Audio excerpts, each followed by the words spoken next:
नमस्कार दोस्तों, मैं बीके सुमन आप सबों का सावरिया स्टडी जोन पर स्वागत करता हूं। दोस्तों आज पुनः आप लोग को ले चलते हैं दिल्ली सल्तनत की ओर। ये झारखंड जीके का सेशन चल रहा है, तो दिल्ली सल्तनत का एक वीडियो हो चुका है और उसका हम 5 नंबर क्वेश्चन तक कर चुके हैं। आज से 6ठा नंबर से स्टार्ट करेंगे और आज दिल्ली सल्तनत है उसे हम कंप्लीट कर देंगे।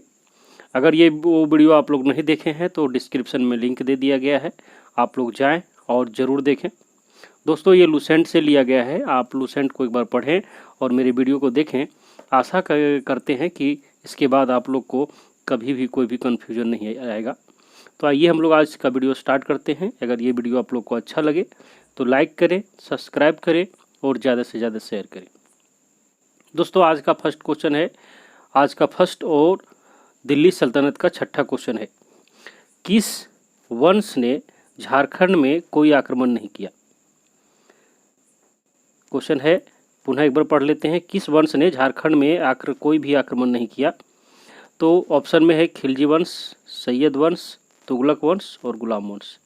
तो इसका आंसर होगा सैयद वंश। दोस्तों सैयद वंश तुगलक वंश के उत्तराधिकारी वंश माना जाता है, यानी तुगलक वंश के बाद सैयद वंश आया था। इसके बाद तुगलक वंश के बाद सैयद वंश आया था और सैयद वंश के सुल्तानों ने झारखंड के जो शासन प्रणाली था उस पर कोई भी हस्तक्षेप नहीं किया।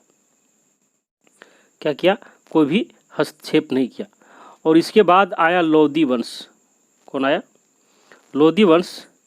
और लोधी वंश का भी जो शासक था वो बहुत ही कमज़ोर था। क्या था? कमज़ोर, जिसके कारण इन्होंने भी झारखंड पर कोई भी हस्तक्षेप करना मुनासिब नहीं समझा। खिलजी वंश के बारे में जानते हैं कि खिलजी वंश में कुतुबुद्दीन ऐबक के सेनापति बख्तियार खिलजी जो था उन्होंने हजारीबाग पर से आक्रमण किया था। तुगलक वंश के बाद आता है गुलाम वंश। गुलाम वंश में बलबन। आखिर ये बलबन कामयाब नहीं हुआ था, लेकिन इन्होंने झारखंड पर आक्रमण किया था। तुगलक वंश के बारे में हम लोग देख लेते हैं। तो तुगलक वंश के बारे में है जो मोहम्मद बिन तुगलक का सेनापति था मलिक बया था। इन्होंने हजारीबाग के क्षेत्र पर आक्रमण किया था। तो ये जो 3 ऑप्शन और है, ये इन्होंने झारखंड पर हस्तक्षेप किया था। झारखंड के शासन प्रणाली में सैयद वंश सिर्फ है जो हस्तक्षेप नहीं किया था। आगे चलते हैं आज का दूसरा क्वेश्चन और दिल्ली सल्तनत का 7वां क्वेश्चन।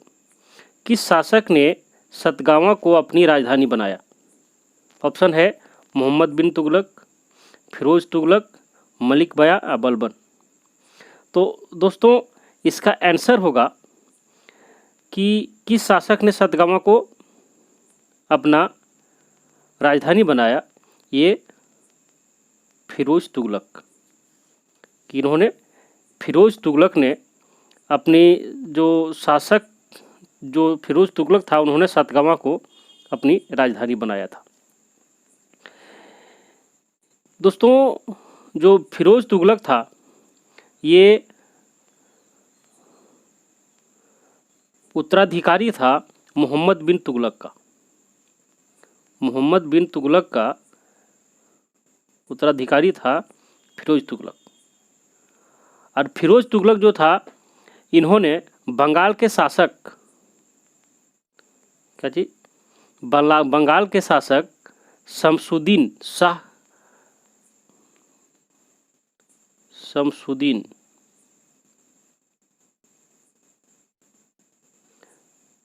इलियास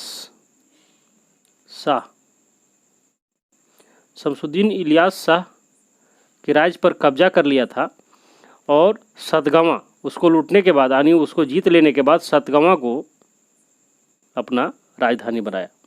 क्या किया? सतगावा को अपना राजधानी बनाया।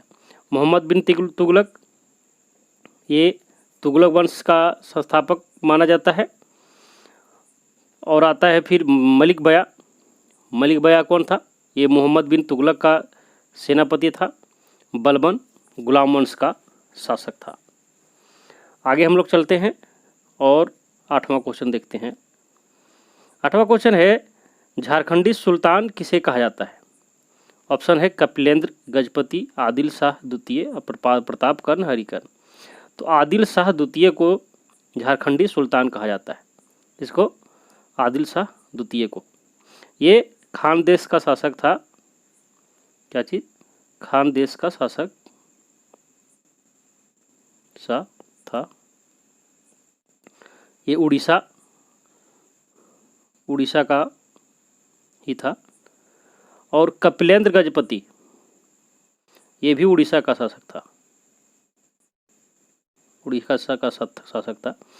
ये सूर्यवंशी शासक था। क्या था? सूर्यवंशी शासक था कपिलेंद्र गजपति। दोस्तों कपिलेंद्र गजपति जो था ये इन्होंने भी झारखंड पर आक्रमण किया। संथाल, हजारीबाग और जो नागवंशीय राज था उसका कुछ भाग को इन्होंने भी कब्जा कर लिया था। प्रतापकर्ण और हरिकर्ण ये नागवंशी शासक प्रताप शासकों में आता है। नागवंशी के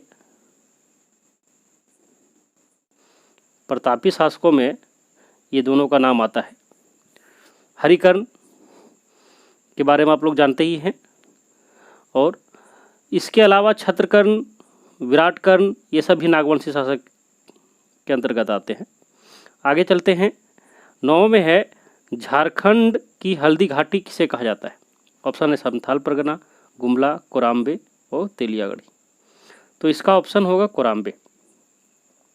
कोराम्बे को झारखंड की हल्दी घाटी कहा जाता है। ये कहा जाता है क्योंकि यहाँ पे रक्सेलों और नागवंशियों के बीच युद्ध हुआ था। किसके? रक्सेलों और नागवंशियों के बीच युद्ध हुआ था कोराम्बे में। इसीलिए इसे क्या कहा जाता है? झारखंड की हल्दी घाटी। सल्थाल परगना, गुमला के बारे में जानते हैं, तेलियागढ़ी। तो इसका आंसर क्या होगा? कोराम्बे। 10वां क्वेश्चन है, प्रतापकर्ण को किसने बंदी बनाया था? प्रतापकर्ण को तमाड़ राजा ने बंदी बनाया था। किसने बनाया था? तमाड़ राजा ने।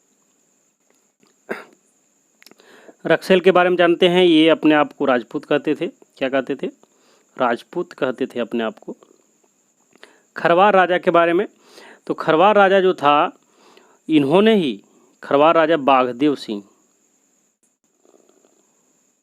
बाघदेव सिंह जो था इन्होंने ही प्रतापकर्ण को तमाड़ राजा से छुड़वाया। और जब प्रतापकर्ण को तमाड़ राजा से खरवार राजा बाघदेव सिंह ने छुड़वाया तो प्रतापकर्ण खुश होकर के इन्हें कर्णपुरा जो है इसका राजा घोषित कर दिया। कर्णपुरा का राजा घोषित कर दिया। आगे चलते हैं।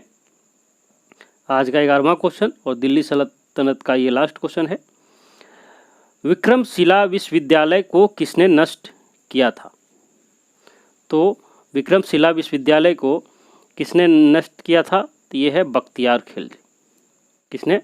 बख्तियार खिलजी ने विक्रमशिला विश्वविद्यालय को नष्ट किया था। ये कुतुबुद्दीन ऐबक